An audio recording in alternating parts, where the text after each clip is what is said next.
Are you a pastor, a church leader, or a counselor who is awakening to the gravity of secondary harm in the context of your counseling?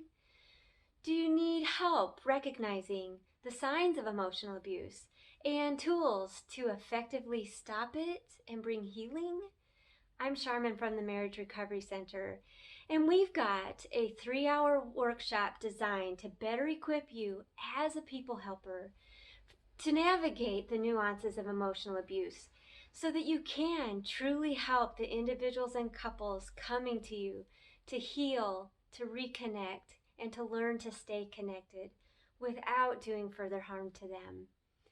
I want to help you not get stuck in the trap of trying to figure out who's really telling the truth, or judging whose perspective is the correct one, or simply resort to teaching better communication or conflict resolution skills, but instead to address their experience for what it is, with practical ways to change their trajectory from a spiritual, relational, and behavioral standpoint.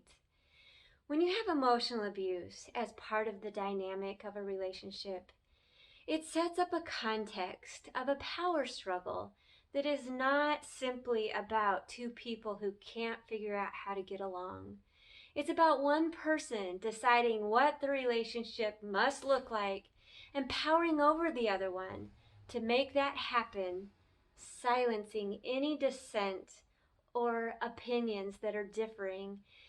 And the relationship becomes built upon coercion rather than an invitation to connect.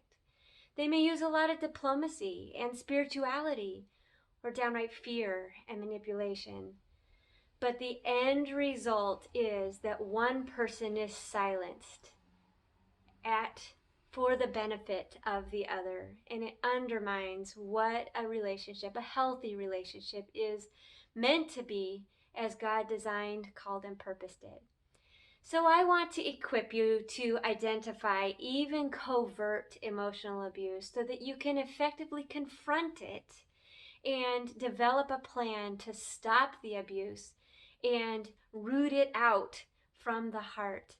I will equip you to help them to build a relationship founded upon two individual healthy people who take what they've got to work with and collaborate about what will work for them in the context of their marriage to connect, to stay connected, and live life headed in the same direction. Join our 3-hour workshop to let us help you end secondary abuse in your church or office or home. Call our client care team to learn more or to sign up.